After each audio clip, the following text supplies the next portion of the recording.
এক নজরে ঢাকা। আপনারা দেখতেছেন বিজয় সরণির বিপরীত পাশে যে একটি গুরুত্বপূর্ণ সড়ক সংসদ ভবনের পাশে এবং সামনে ফার্স্ট ঢাকা এলিভেটেড এক্সপ্রেসওয়ে।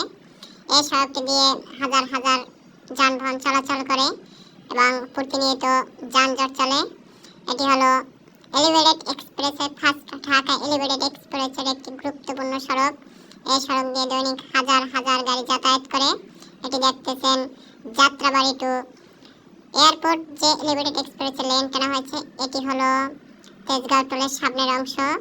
কিছু গাড়ি জ্যাম হয়ে গেছে, যার কারণে উপরে যে এরা হলো এলিভেটেড এক্সপ্রেসের স্টাফ, তারা অনেক বৃষ্টির ভিতরে কষ্ট করে যাচ্ছে ডিউটিতে। তেজগাঁও টোলের বিপরীত পাশে যে তিনটি লেন দেখতেছেন, একটি গেছে হাতির ঝিল, অপরটি এই গাড়িগুলো যাচ্ছে। এটি হলো তেজগাঁও এলিভেটেড এক্সপ্রেসের টোল বুথ।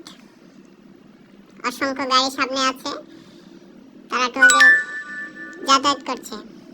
উপরের যে লেনটি দেখতেছেন, এই লেনটি সরাসরি চলে গেছে যাত্রাবাড়িতে, গাড়ি এখনো কাজ কমপ্লিট হয়নি।